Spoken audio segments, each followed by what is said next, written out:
Sejam bem-vindos, estamos então de volta com mais uma edição de Uma Hora com. Continuamos atentos à atualidade do Médio Tejo, neste caso concreto do concelho de Vila Nova da Barquinha, sendo que a esse propósito, conforme já pôde ouvir pela promoção, contamos em estúdio com a presença de Fernando Freire, presidente da autarquia barquinhense, com quem iremos falar até bem perto das 19 horas e já sabe, pode acompanhar-nos pelas frequências 98, 92 FM, ainda pelo nosso site radiohertz.pt, por áudio e vídeo em direto para todo o mundo, sendo que este vídeo precisamente ficará disponível na operadora televisiva Mel, para clientes desta plataforma, bastando aqui carregar no botão verde do comando da sua televisão e digitar o código 92 98 00. Importa também sublinhar que iremos contar nesta edição com a colaboração da nossa companheira de redação,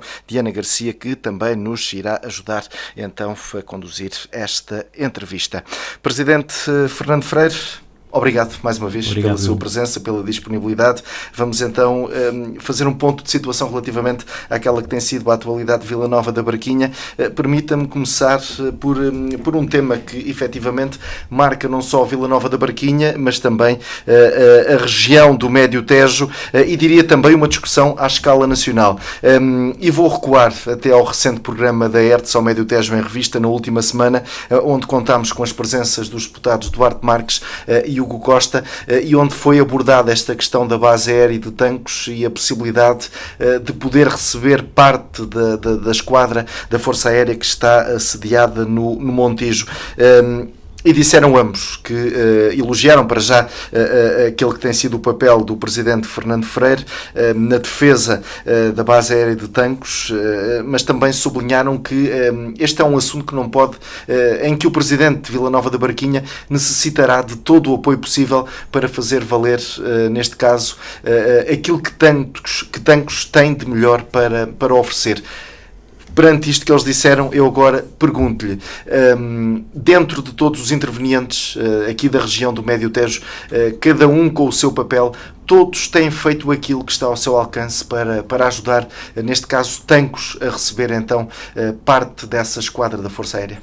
Sim, eu penso que é uma posição que interessa à região, sendo uma posição estratégica, no meu entendimento e também dos ilustres deputados, objetivamente interessa a todos. E a concertação de vontades políticas, económicas e também estratégicas, e aqui Tancos tem que funcionar como uma estratégia da nossa região, implicará que todas as pessoas se envolvam nesta posição comum e uma posição consentânea no regresso da base aérea a Tancos.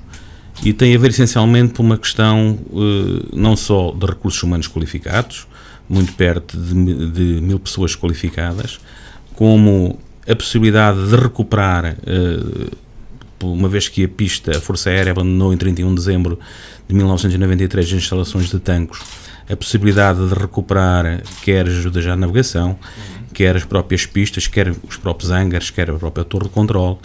E, por outro lado, também a possibilidade de, como tem sido a intenção do Governo, pelo menos tornada pública, de toda a área da proteção civil, nomeadamente, e estou a falar dos combates florestais, que neste momento estão a ocorrer também devido às situações elevadas de elevado calor que atravessa o país, se centralize numa temática que é o centro do território. O centro do território, a centralidade, só tem uma, por acaso também está no Médio Tejo, está em Vila de Rei, mas Tancos, em termos de espaço aéreo, está ali ao lado.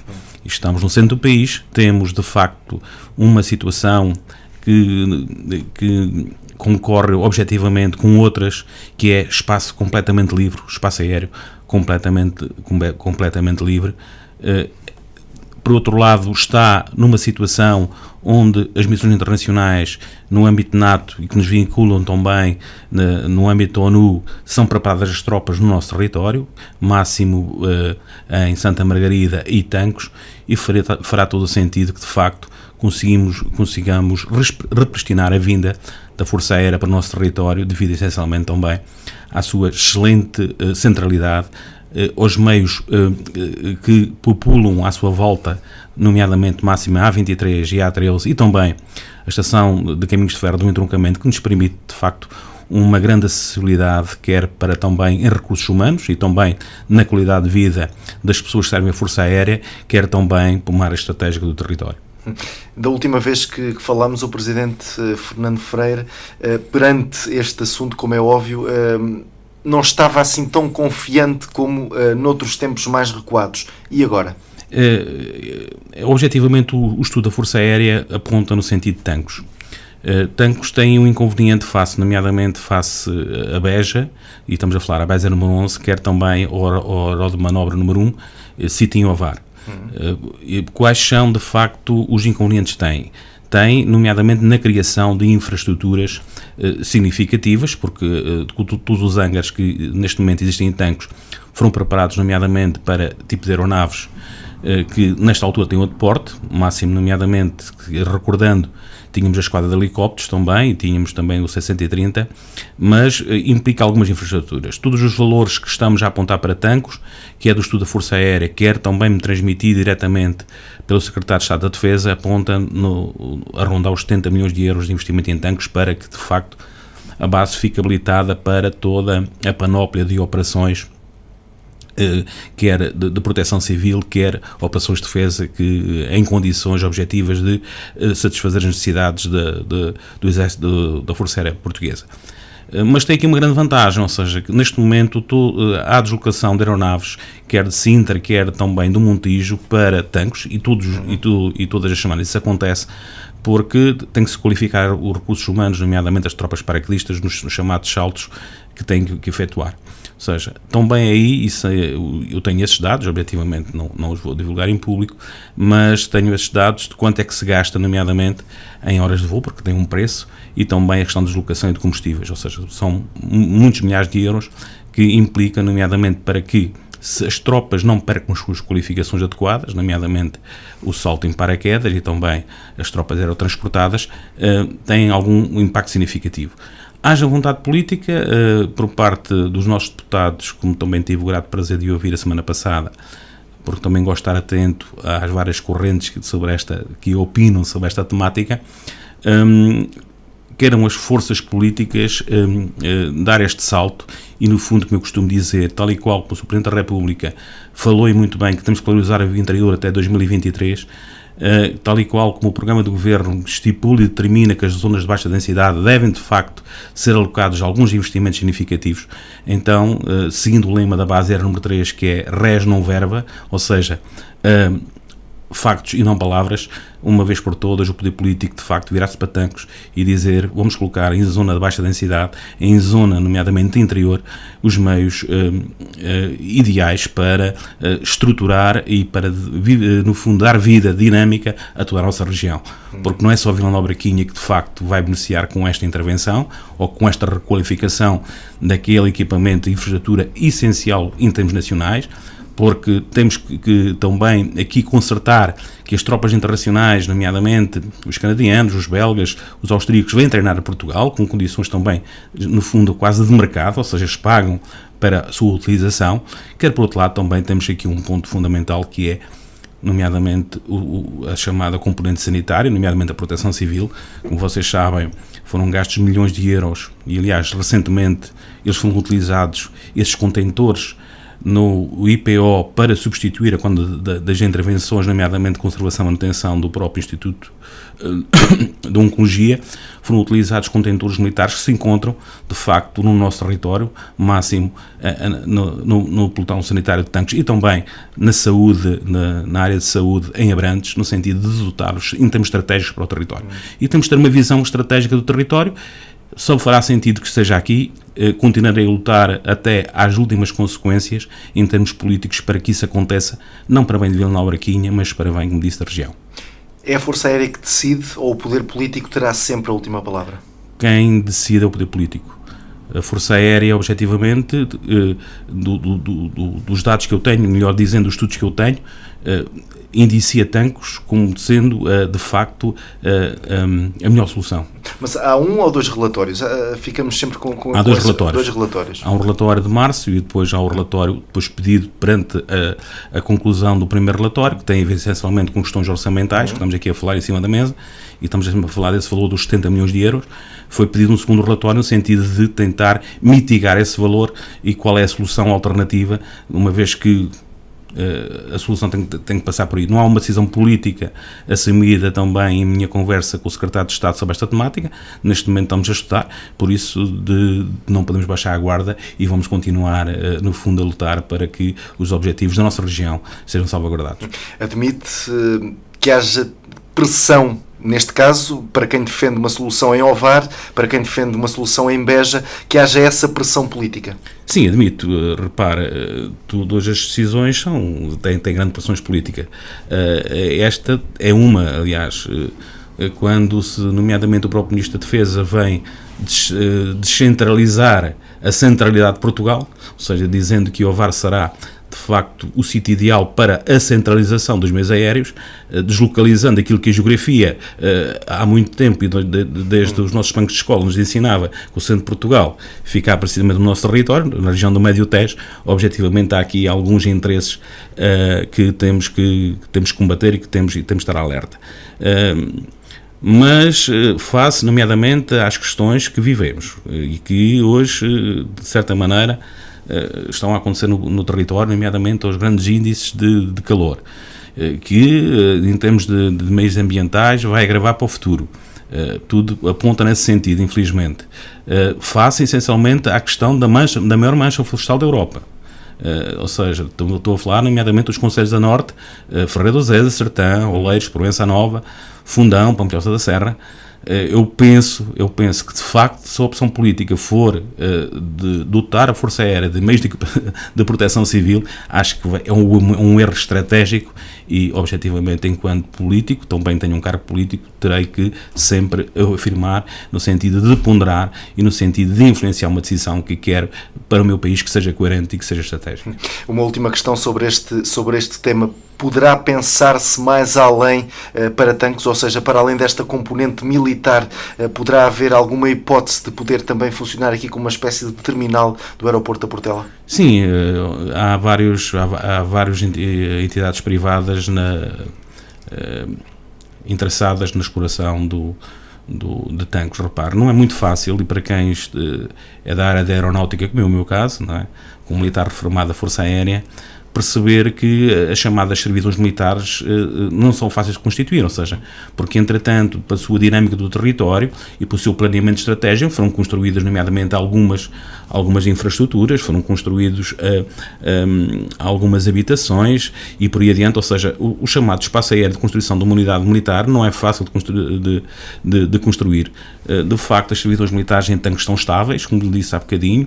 Mais que isso, temos o espaço aéreo completamente livre, ou seja, que é extremamente apetecível em termos de mercado, ou seja, não há a saturação que acontece, nomeadamente em Ovar, com o aeroporto do Porto, não há a saturação em Lisboa como é da Portela, e depois também provavelmente a questão do Montijo. O nosso espaço aéreo, de facto, é um dos itens que a Força Aérea valoriza, e de que maneira é a liberdade de espaço aéreo. Isso é importante, essencialmente, também para os treinos, para quem tem esta noção, nomeadamente da questão dos treinos e essencialmente em termos aéreos, e daí também esta mais-valia para o nosso território. Vamos aguardar com expectativas, estaremos muito atentos, continuaremos a lutar. Aliás, na terça-feira tive com o Sr. Ministro também das Infraestruturas e também lhe abordei esta temática. Continuarei a dizê-lo em público, não cantarei até que a voz me doa, como diz o poeta, na defesa, essencialmente, de uma questão estratégica para a nossa região. Muito bem, vamos então para outro tema, Diana Garcia. Recentemente, a Assembleia Municipal de Vila Nova da Barquinha aprovou o novo plano estratégico de um centro de negócios na Atalaia. Pode-nos dizer em que consiste este documento? É um documento estratégico, nomeadamente, aliás, eu vinha, antes de entrar presidente para o estúdio, estava a receber já chamadas de algumas empresas que querem instalar no centro de negócios. Tem a ver com o modelo que foi na altura, nomeadamente os vários regulamentos publicitados no ano de 2007, por acontecimentos supervenientes que teve a ver eventualmente também a ver com a questão da intervenção da Troika e também das próprias dinâmicas das próprias empresas e também dos fundos comunitários, porque a gente também sabe muito bem que as empresas, objetivamente, neste quadro comunitário, todos os financiamentos vindo da União Europeia se direcionam para eles. Tem havido, de facto, muita procura do espaço empresarial de Vila Nova de Barquinha. Ainda de manhã estive com um grupo de empresários também, precisamente no parque, foi a minha manhã toda, mas isso significa que há ali uma atenção devido essencialmente a uma questão que para nós é fundamental, que é a questão do cruzamento A13-A23, uma zona estratégica, muito perto, nomeadamente, da zona do Riacho, da plataforma do Riacho, porque, como vocês sabem também, o atual quadro facilita, devidamente à questão da redução do carbono, o transporte em ferrovia e todos os espaços que, de facto, se encontram com alguma excelência, como é o nosso, que se encontra devidamente com infraestruturas dotadas, nomeadamente tendo água, tendo luz, tendo essencialmente também a fibra óptica, ou seja, todas as componentes possíveis para uma instalação de empresas, criámos e alterámos os respectivos regulamentos e criámos também o regime de incentivos, nomeadamente isenção de IMT, de IMI, de rama e situações similares, no sentido de atrair, de cativar também os empresários a instalarem-se na nossa região. Isto tem em vista a ampliação da zona industrial? Essa fase ainda não está. Neste momento, como vocês sabem também, para haver ampliação tem que haver uma ocupação efetiva de 70% do território, ou seja, do próprio parque. Temos uma fase, felizmente, em Vila Nova de Barquinha, temos quer uma zona confinante, que é a zona mais perto de Tomar, que faz fronteira com Tomar, que é nossa, ou seja, estamos a falar à volta de muito perto de 100 hectares, quer depois também na zona sul, temos também muito perto de 100 hectares, que são do município de Vila Nova de Barquinha. Ou seja, a partir do momento em que a procura, e que eu espero que durante o corrente ano consigamos de facto alocar bastantes investimentos dentro do parque empresarial, estaremos em condições de objetivamente fazer o financiamento, porque ele também objetivamente terá que ser feito assim, um financiamento, o alargamento do novo parque. Este plano aprovado consiste num estudo e só assim será possível aceder a fundos comunitários, é isso? Não, o estudo não implica que objetivamente seja condição sine qua non para fundos comunitários. O estudo de uma empresa conceituada, aliás, que faz vários estudos no âmbito nacional, foi dar-nos uma perspectiva de uma situação de competitividade em termos territoriais, ou seja, no território o que é que existe, quais são os incentivos que os outros concelhos dão,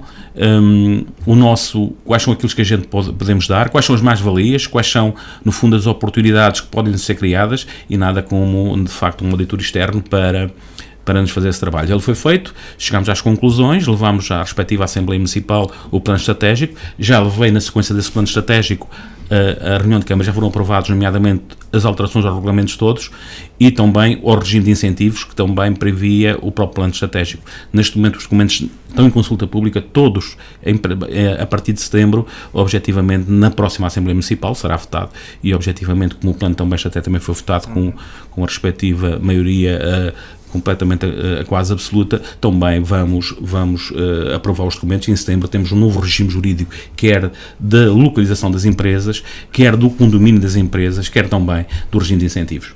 E por falar na zona industrial da Atalaia, o presente desta estrutura garante-lhe futuro ou serão mesmo necessárias mudanças para garantir o seu futuro e que faça sentido? Não, repare, vamos fazer o caminho caminhando, como sabe, há outros investimentos à volta do próprio parque. Eu não gostaria muito de abrir aqui, objetivamente, alguns critérios de oportunidade, mas há muitos investimentos, não só no parque, como à volta do parque. Como vos disse, a Vila Nova de Barquinha tem a felicidade de ter toda a zona onde tem o seu território da Atalaia pertence a ser território do município de Vila Nova de Barquinha. Significa que todos os espaços N hectares dotados, nomeadamente de vias ao lado e também de ferrovia, é sempre muito suscetível para vários tipos de investidores. É isso que está acontecendo neste momento, por isso é que eu não estou ainda de férias, mas dentro em breve, esperemos que provavelmente se calhar setembro ou outubro vão ter umas novidades, mas eu não queria estas questões que vocês percebem, temos que ser muito perspicazes, muito cautelosos destas temáticas para não nos acontecer, infelizmente, que era aquele grande projeto que era o Galaxy Park para Vila Nova de Barquinha, e não gostaria que houvesse aqui de facto um retrocesso, um processo que neste momento está a andar, que vê-se os empresários com apetite, a questionar, a problematizar, o que é bom, e de facto a puxar para Vila Nova Braquinha para o desenvolvimento económico. Isso é fundamental. Presidente Fernando Ferreira, antes de entrar no outro tema precisamente dos incêndios, até para servir aqui um pouco de ponte sobre essa necessidade e essa valência que Tancos poderá colocar ao dispor do nosso país, ainda há pouco focou essa questão, essa centralidade, e focou a A23, focou a A13. Permita-me focar-me aqui na questão da A13. Desde que este assunto é assunto, eu lembro-me que o Presidente Fernando Ferreira foi sempre daquelas pessoas mais intervenientes, que mais lamentou a instalação de portagens nesta via. Recentemente foi anunciado pelo Governo que os pesados terão um desconto na A13. Ficámos ainda só, entre aspas, pelos pesados. Vê isto já como uma vitória? E também os carros das empresas. Os carros das empresas, exatamente. Eu acho que a gente, quando tem um princípio, quando joga com regras, tal e qual como eu falava há bocadinho da questão da importância estratégica de uma base no combate aos incêndios florestais, na zona da mancha florestal, também a questão das vias de comunicação são fundamentais. Uma das questões que sempre me criou aqui algum embaraço, aliás, de vários debates que fizemos aqui, era porque é que o custo da portagem em zona de grande densidade, ou zona mais rica, nomeadamente entre Lisboa e Torres Novas, era um preço, e nomeadamente para a A13 e a A23 duplicava. Eu nunca questionei a questão do utilizador pagador. O que questionava era o elevado encargo da questão das portagens. E portagens absurdas, como que foi aquela que se criou do porto dos 5 cêntimos à entrada da Atalaia, que nos criou grandes problemas, nomeadamente em termos do fluxo rodoviário. Da reunião que tive com o Sr. Ministro, também nos foi transmitido, nomeadamente, essa questão da redução de significativo para os transportes de mercadorias, o que vai permitir, de facto, que as nossas empresas no interior se tornem mais competitivas, porque tenham, de facto, menos despesa em termos das respectivas portagens, e isso é um bom sinal. É um sinal que, de facto, se começa a olhar para o interior no sentido de o valorizar e de tentar inverter este ciclo, nomeadamente de população junto da zona marítima. Vamos aguardar com alguma expectativa as novidades que aí vêm, cientes que sempre, nomeadamente, e pelo meu velho princípio, combaterei sempre uma aproximação, de facto, das portagens à tarifa zero para todas as empresas e também para os utentes das próprias regiões de baixa densidade, que é o nosso caso. E pronto, é um princípio que temos, é uma diretriz que o Presidente da Câmara de Vila Nova Braquinha, desde a primeira hora, nas várias movimentações, nas impugnações, nomeadamente fez nos conteúdos dos tribunais, e acho que todos os caminhos devem direcionar-se para aí. Vamos tentar. O Governo também, há contratos de concessão, o Pacto de Servanda, os pactos são para cumprir. Eu percebo que às vezes também não é difícil, numa fase desta altura do campeonato, também tentar reduzir ao mínimo, mas é importante que este caminho se faça com sustentabilidade, que faça no sentido de dar também uma oportunidade às empresas que vivem no interior de respirarem e de facto serem mais concorrenciais. Ou seja, até perante esses contratos de concessão, é aqui utópico estarmos a pensar numa abolição de portagens? Sim, eu penso que sim. É completamente, nem o país tem condições objetivamente para indemnizar as empresas privadas que fizeram o respectivo investimento numa altura deste campeonato. Esperemos que em outras oportunidades, em anos provavelmente em que seja possível gerar mais riqueza para o país, isso possa ser de facto repristinado no sentido de portagens muito perto do custo zero.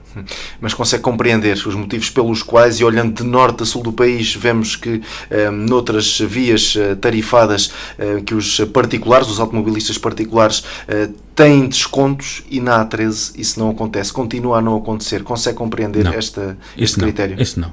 Repara, eu acho que pelo menos tem que haver aqui um princípio de imparcialidade. E de facto tem sido muito oneroso para a nossa região, nomeadamente para os utentes da A13, as elevadas portagens que pagam. E como vos disse, alguma coisa está mal, porque se numa determinada zona de alta densidade se paga o valor de 50 e na anterior se paga o valor de 100, ou seja, se paga o dobro, alguma coisa está mal no reino de Portugal. Muito bem, avancemos então e falemos de incêndios, Presidente Fernando Freire. Hoje é então o início de uma vaga, de uma onda de calor. Aliás, o país e também o Governo decretou este alerta em termos de risco máximo de incêndio. A nossa região não foge a este patamar. Em Vila Nova da Barquinha, no que diz respeito à prevenção propriamente dita, foi feito tudo aquilo que poderia ter sido feito até esta data? Foi. De facto, tivemos um empenho excepcional, quer por parte dos trabalhadores do município, nomeadamente a área da fiscalização, quer da parte da GNR, num trabalho que começámos a fazer muito cedo, de levantamento. Só para ter uma noção, fizemos 2.400 notificações a privados, de uma logística complexa, mas que de facto, para quem visita o nosso território, se procedeu a limpezas, se procedeu a desmatações, se fizeram faixas de contenção, muitas vezes com dificuldade, mas também foi possível, através dos próprios concursos públicos, adjudicar e contratar, e o município também, nessa temática, gastou muito perto de 300 mil euros para que, de facto, o território tenha outra segurança, sejam criadas algumas condições para que aquilo que nos aconteceu nos últimos anos não venha a acontecer. Mas isto foi este ano. A minha preocupação não foi este ano, porque de facto foi o primeiro ano, as pessoas objetivamente também se tornaram solidárias, mas eu acho que isto tem que ser uma visão de futuro, uma visão estratégica, e temos que continuar com esta intensidade.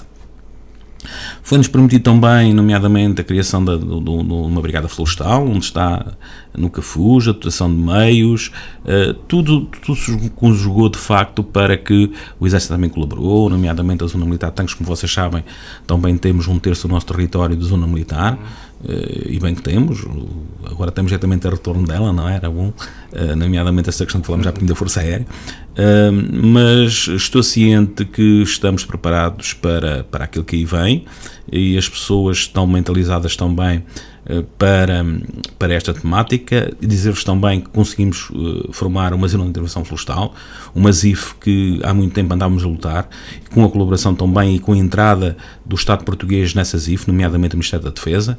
Significa que estamos a preparar a floresta para ela ser mais resiliente, de facto não nos acontecer aquilo que nos aconteceu nos últimos anos, que de facto veio a provocar elevados danos, quer em termos patrimoniais, quer essencialmente em termos também morais e humanos.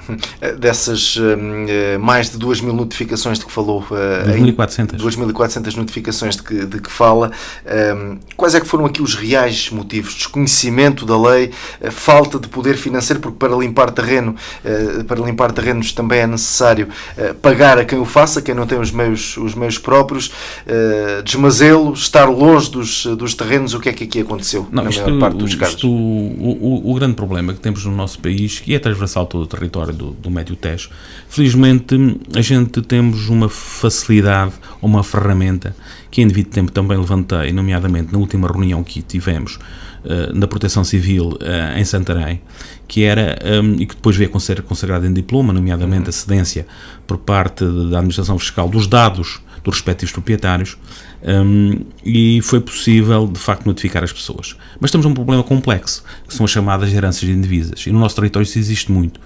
E ainda hoje tenho um caso, nomeadamente estamos a falar de um terreno à volta de 60 metros quadrados que tem 12 herdeiros. Ou seja, isto é muito recorrente, nomeadamente naquilo posso falar por aquilo, pelos dados que eu tenho, nomeadamente da minha repartição de finanças, que me cede através de protocolo já celebrado esta informação, e que tenho cuidado também, porque também é da minha área jurídica, e tenho alguma facilidade em tratar estas questões com facilidade. Há muita herança indivisa, nomeadamente no nosso território, máximo em Vila Nova da Barquinha. Isso complica-nos a notificação, complica a responsabilização do sujeito passivo, porque ele de facto funciona quase como uma pessoa coletiva, embora são 12 pessoas, mas eu tenho terrenos com 24 pessoas, com 30 pessoas, em que são os herdeiros. E de facto teríamos que pensar, ou devíamos começar a pensar, se calhar num diploma legal que possibilite a questão do emparcelamento, que possibilite nomeadamente a cedência de terrenos em contrapartida de uma renda social, no sentido de podermos intervir num espaço urbano e rural com maior facilidade. Mas pronto, com este também, o poder sancionatório tem esta virtude, ou seja, mas que é a Câmara ameaça, teve que intervir em terrenos que não são seus? Sim. Sim. Aconteceu com... eu tive o cuidado também, sempre também de telefone, de quem era, tentar os contactos. Temos a felicidade de ser o nosso conselho é um conselho muito grande, por isso é que eu estou a dizer o nosso conselho, ou seja, não é o modelo para o país. Temos um conselho com 49 km², se de 49 tirarmos um terço que é militar, ficamos com um território com 20 km² para tratar dos proprietários. Facilita-nos a vida enquanto autarquia. Mas para vocês terem uma noção, eu imagino, por exemplo, um concelho enorme, como seja, por exemplo, o interior, onde tem de 700, 800 km² de área, qual é a complexidade.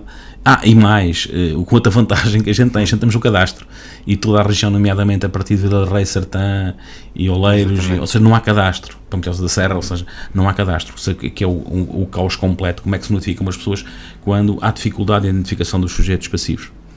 Aqui as entidades estatais, o Governo deu o exemplo aos cidadãos, pediu-lhes para limpar os terrenos, fez o mesmo? Eu posso responder para o meu conselho, sim, fizemos. Aliás, todas as faixas de contenção da zona industrial, estive lá hoje, está tudo feito, à exceção da REN, nomeadamente, mas também já as notifiquei, mas é uma faixa mínima, está tudo feito, as zonas de contenção da zona industrial estão todas feitas, as zonas, nomeadamente os polígonos militares, também estão todas tratadas, ou de facto por parte da Administração Central, à exceção das estradas de Portugal, mas isso também o expressionei, em que me vieram dizer, nomeadamente, que era um concurso público e estava no Tribunal de Contas, foram feitas as limpezas, nomeadamente as faixas das estradas nacionais. Em Vila da Braquinha foram feitas há 15 dias. Em Tomar, provavelmente, ainda verifico que está muito por fazer. Mas de facto, em Vila da Braquinha já interviram e está tudo, não dentro do prazo, objetivamente, mas relevar também, de facto, e quero aqui relevar o trabalho feito pela GNR. E os dados da semana passada indiciavam que os maiores números de autos contra a ordenação foram feitos pelo Distrito de Santarém. Foram feitos porque eles fizeram um mapeamento, eles levantaram, houve assistência de iPads, trocámos informações geográficas, cadastros, registros, houve um trabalho de facto fabuloso, eu diria que fabuloso, por parte do CEP, da GNR, no sentido de dotar com segurança para que possamos enfrentar este verão. Como é que está o processo de formação da equipa de sapadores florestais? Neste momento estão a fazer as respectivas entrevistas, esperemos que até final do mês a questão da equipa esteja constituída, ficando localizada objetivamente na zona florestal da área da Praia do Ribatejo, nomeadamente no local de Cafuz, que temos sempre alguns problemas, nomeadamente não do nosso território, mas vindo do nosso território vizinho da área da Portela, que temos sempre alguns problemas de incêndidios. Mas o processo de inscrições ainda está aberto? Não, já fechou. Já feito as entrevistas, muita gente a concorrer, daquilo que eu tenho conhecimento, nomeadamente com o engenheiro de Damaso, e pronto, e dentro em breve estaremos aí a Brigada Florestal a funcionar em pleno. Muito bem. Diana? Está em curso a elaboração do Plano Estratégico Municipal da Carta Educativa do município de Vila Nova da Barquinha. Quais são os objetivos a cumprir?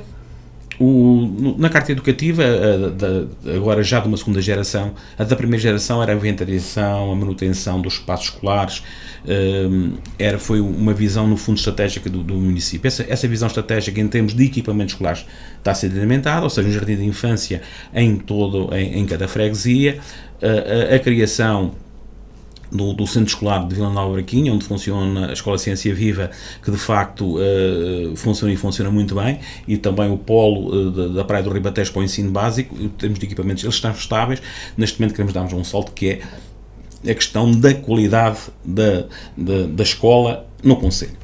O Conselho, em termos educativos, também foi pioneiro em Portugal. Fomos dos primeiros a assinar a chamada Delegação de Competências no âmbito do Ministério da Educação, isto em outubro de 2009. Isso permitiu-nos alavancar alguns investimentos significativos na área da educação, que foram a criação de uma escola nova para o ensino básico, a criação de uma escola nova para o ensino secundário, um pavilhão municipal, e vamos inaugurar também agora em setembro já a última infraestrutura que de facto necessitávamos, que era, devido essencialmente ao número de procura muito perto dos 75 alunos, um novo jardim de infância que vamos abrir já em setembro, também dotando o Conselho com as infraestruturas necessárias.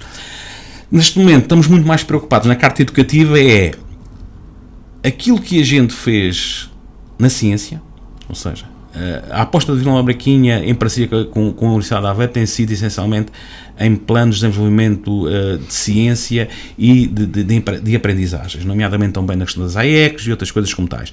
Aquilo que a gente está a fazer no ensino básico, replicar isto para o ensino secundário, e até que ponto também, isso também está presente nesta carta educativa, e vamos fazê-lo, monitorizar, ou seja, até que ponto a aprendizagem no início dos anos, dos primeiros anos de escolaridade, levaram os alunos de Vila Nova da Barquinha a quando, no ingresso em ensino superior, qual foi no fundo, a razão que os levou a escolher uma determinada área do conhecimento. Porque a engenharia, porque a medicina, ou seja, são estes assuntos que neste momento na carta educativa estamos essencialmente a monitorizar, sabendo que também temos o Vila Nova da Barquinha no âmbito da educação, tem sido até um exemplo recorrente, quer do Primeiro-Ministro, quer do Ministro da Educação, quer do Secretário de Estado, porque temos de facto um projeto de intervenção pedagógica pioneiro em Portugal, que é a criação dos semestres. Fomos também selecionados para essa temática, ou seja, estamos sempre na linha da frente, criando novas oportunidades também aos nossos alunos, não estamos cimentados num projeto num determinado tipo, muito aberto, nomeadamente sempre em parceria, aliás, com a própria Direção-Geral de Educação. Aliás, em outubro, antes de vir para aqui, acabei de receber um telefonema em que há pessoas na União Europeia que vêm a propósito de Vila Nova da Barquinha para estudar o caso de Vila Nova da Barquinha em concreto, ou seja, também já estamos a ter aqui alguns reflexos, réplicas para a União Europeia do nosso projeto, está aqui a ser feito em Vila Nova da Barquinha, mas pronto, sabemos que isto é um processo sempre contínuo. O contexto de educação e de aprendizagem é um contexto às vezes complexo. O que é importante é, de facto, dar as melhores condições para que os nossos cidadãos sejam uns cidadãos do amanhã. Já teve algum feedback desse projeto pioneiro dos semestres? Como é que ocorreu? Sim, aliás, faço parte do Conselho Geral e como presidente atento que estou a estas coisas, tenho muita curiosidade em saber. Sei que, por exemplo, a questão dos processos disciplinares, da atitude do aluno perante a escola, melhorou muito, nomeadamente as chamadas retenções também diminuíram significativamente e subiram também os níveis de avaliação dos alunos. É um projeto novo, é o primeiro ano, ainda será se calhar muito extemporâneo. Estamos a fazer uma análise assim simplista sobre essa temática, por isso é que queremos de facto, também com a Universidade de Aveiro, avaliar, é isto que estamos aqui a falar, para depois, com dados mais concretos, com outra substância, de facto fazemos um estudo significativo e de facto depois de alavancar para outros projetos e para outros desafios que para aí vêm, porque já sei que pelo menos já me sondaram aos ouvidos que querem para aí outros projetos, o que é bom sinal, significa que estamos a trabalhar bem, mas como digo sempre, o mais importante isto é, os meus alunos começaram no básico, quando ingressarem no superior vão qualificados, ponto de interrogação, vão motivados, ponto de interrogação, é isto que eles querem? Isso é que é fundamental. Ainda é possível dotar o Conselho com mais ofertas de formação do que aquelas que o Conselho tem atualmente? Está a falar de formação profissional ou formação educativa? Formação profissional? Formação profissional, sim, de facto. Acabámos de assinar um protocolo também com o Politécnico de Mar para criar também, aproveitando a área que temos das artes, nomeadamente que temos também com uma parceria desde 2012 com o Instituto Politécnico de Mar, no âmbito das artes, com o Centro de Estudos de Arte Contemporânea. Temos também na arqueologia e neste momento estamos a selecionar alguns cursos, é esta semana que estamos a selecionar para fazer ofertas profissionais também às populações de Vila Nova da Barquinha. Eu acho que esta questão de Vila Nova da Braquinha, temos estado a falar muito nisto. Eu acho que a gente estamos a bater num discurso errado, porque, e vai-me perdoar, porquê? Porque a gente temos que ver isto como uma região. Se a oferta for boa em Tomar, é excelente para Vila Nova da Braquinha. Se a oferta for boa no entroncamento, é excelente para Vila Nova da Braquinha. Se Vila Nova da Braquinha tiver também outras temáticas que podem ser bons aos territórios, porque também há muita gente no entroncamento que vai a Vila Nova da Braquinha, ou que vai de outras regiões vai a Vila Nova da Braquinha. Eu tenho alunos, por exemplo, no ensino básico, que vão de Tomar para Vila Nova da Braquinha e por aí adiante. Ou seja, o que interessa é a oferta da região. E às vezes este discurso é difícil, porque eu sou um homem que luta nesta temática, que é, a gente temos projetos na comunidade intermunicipal, temos planos de estratégia da comunidade intermunicipal, temos tudo muito comunidade intermunicipal, mas depois voltamos ao velho discurso, que é o velho discurso da tradição. Ou seja, cada concelho para cada um para si. Não, o concelho está na região, a região é importante. Aliás, isso veio do debate com o ministro, em que a gente... eu falava da ponta da Praia do Ribatejo, a Maria do Céu falava da Ponta Brandes, outros falam de outras pontes, e o ministro diz assim, não, meus senhores, até dia 15 apresentem vocês uma solução. Qual é a vossa solução? A solução da comunidade, de uma estratégia de uma comunidade. E não olhamos para o nosso embigo, entre comas, não é? Mas olhamos para a região. Ou seja, porque, de facto, isto tudo é perto um dos outros. Tomar é perto da Braquinha é perto de Constância e da Brandes e por aí adiante. Por isso, formação para a região. E, de facto, aí estamos muito bem, nomeadamente com algumas escolas que temos, em termos de hotelaria, nomeadamente agora também no âmbito da ferrovia, com a nova oferta também no entroncamento, também agora com os chamados cursos do Politécnico em Vila Nova da Braquinha, e penso que sim, ou seja, não é por falta de oferta formativa, da qualidade da formação, que os nossos cidadãos não querem estudar, não se valorizam e, de facto, não estão preparados. Os recursos humanos, felizmente, em termos de competição europeia, estão muito bem vistos os portugueses. Isso significa que a gente, de facto, estamos a trabalhar bem. E ao nível das estruturas, ainda há lacunas por preencher? Não, das estruturas não. Acho que neste momento eu tenho a dificuldade, tenho algumas escolas desativadas e gostaria de lhe dar alguma utilização, porque felizmente fizemos a requalificação do espaço em devido tempo. Não foi no meu mandato, talvez já vem do meu mandato anterior. Aliás, eu assumi em 2013, mas também já fazia parte de um projeto de 2009 na área de educação que tinha esse pluro. Mas foi possível, devido também essencialmente, como disse, à questão da delegação de competências ou dos primeiros acordos de execução, delegação de transferência de poderes para as autarquias locais, como assinámos, de facto conseguimos dotar com infraestruturas ímpares. Eu costumo dizer que, de facto, é muito difícil haver um concelho que tenha infraestruturas novas em todos os ramos de ensino e também, quando estou a falar do ramo de ensino, estou a falar do pré-escolar, inclusivamente o pré-escolar, com a qualidade que a gente tem em Vila Nova da Braquinha. Eu agora pegava nessa questão que o Presidente Fernando Freire sublinhou ainda há pouco, para lhe perguntar o seguinte: então, uma nova travessia já esteve mais longe de ser uma realidade, é isso? Sim, é reversível. Ou seja, de facto, temos um problema complexo, que é o problema do Ecoparque do Relvão, que é a passagem por zonas populacionais de resíduos altamente contaminados. E para quem conhece a zona do Ecoparque do Relvão, e eu estive lá com os meus trabalhadores, aliás, inaugurámos o novo autocarro, foi levado com os trabalhadores ao Ecoparque, para saberem até que ponto também esta questão ambiental é muito importante para Vila Nova da Braquinha e para o território. Temos 2 unidades já, nomeadamente de tratamentos de resíduos hospitalares de Portugal, a funcionar no Ecoparque do Relvão. Temos o prolongamento também da A13 para fazer, ou seja, e temos que localizar uma ponte. Porquê? Porque temos também, e felizmente, um novo porto seco, que é o porto do Riacho de entroncamento, nomeadamente em termos de ferrovia. Vai abrir a linha da Beira Baixa. Tudo aponta que o transporte privilegiado seja a ferrovia. Tudo aponta que os próprios resíduos comecem a ser transportados em contentores para a doca seca e da doca seca se deslocalizem para o Ecoparque do Relvão. Significa que a ponte vai ter que ser feita. Como é que vai ser? Ou seja, não estou a ver resíduos hospitalares virem do Porto para a A1, A23, Ecoparque do Relvão. Tenho alguma reserva sobre esta temática. Significa que ele estava no relatório também era uma Junkers. contrapartida face à instalação dessa unidade na chamusca. Sim. Mas, exatamente, ou seja, mas mais do que isso, o problema não é a contrapartida, o problema é, de facto, uma questão de saúde pública, estamos aqui a falar, não é? Ou seja, tudo indicia que no atual quadro vai haver uma nova ponte. Não me pergunto onde é, aliás. Mas vão ter que dar uma resposta então. Vamos ter que dar uma resposta. Mas penso que esta questão também é aquilo que eu estava a dizer há bocadinho, que era a questão, não a questão da gente ver as coisas por puzzles e por conselhos, ou seja, o interesse da região, qual é da região, qual será o ponto ideal para localizar essa ponte? Será na zona da Praia do Ribatejo?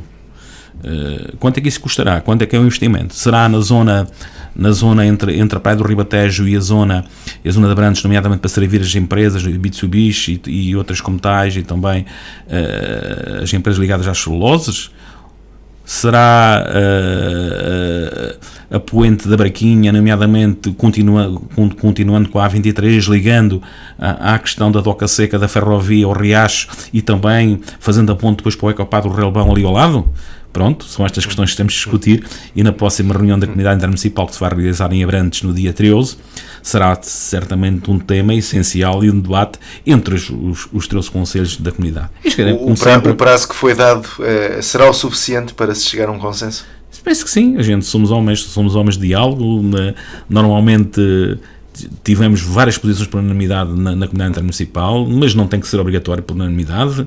Por isso é que existem os conselhos, conselhos municipais, não tem que ser por unanimidade. Desde que haja uma posição comum, ponderada e também concertada, será o ideal para o território. Muito bem. Presidente Fernando Freire, já estamos então na reta final deste Uma Hora Com. Agora não o condicionamos com qualquer questão. Algo que tenha então ficado por dizer e que queira acrescentar? Não, vocês conseguiram abordar aqui quase as temáticas todas, mas dizer-vos aí que essencialmente está a decorrer muito bem a questão da regeneração urbana de Vila Nova de Barquinha, nomeadamente no chamado Plano da Área de Regeneração Urbana. O município tem feito um esforço significativo de isenção de edificado, ou seja, nomeadamente EMI, e também utilizando o Estatuto de Benefícios Fiscais com o IVA passando a 6%, ou seja, de 23% para 6%. Vejo Vila Nova de Barquinha, de facto, com muita regeneração urbana, com muita requalificação urbana. O município também tem dado o exemplo, vai entrar em obra, aliás, fiz a consignação ontem da Praça da República, também penso até final do ano temos uma nova Praça da República e toda a zona envolvente com condições para os peões e também para a circulação restrita de automóveis na zona histórica. Estamos a intervir também já no Castelo Almerol, nomeadamente o Reis Paisista da Ilha, dotando-a também com infraestruturas para espetáculos, nomeadamente com um palco. Estamos a lançar o concurso para o Cais de Tancos também. Vamos também, em princípio em setembro, iniciar também já o chamado Ninho de Empresas, não falamos já um bocadinho dele, mas que também é fundamental e temos já financiamento garantido para ele.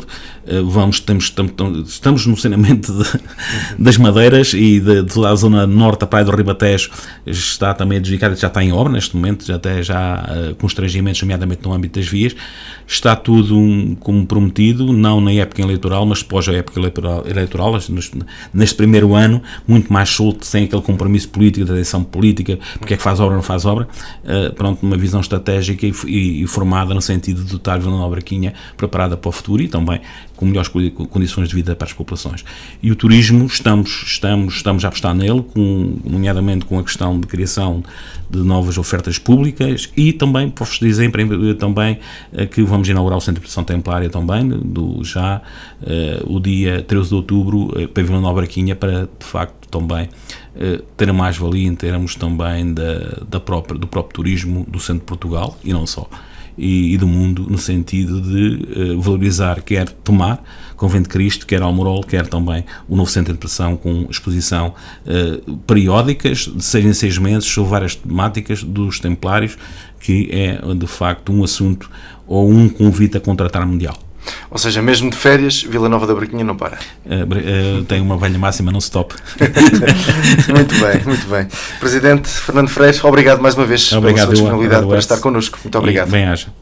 E assim finalizamos mais este Uma Hora Com. Vamos voltar numa outra oportunidade. Fique bem, fique com a Hertz.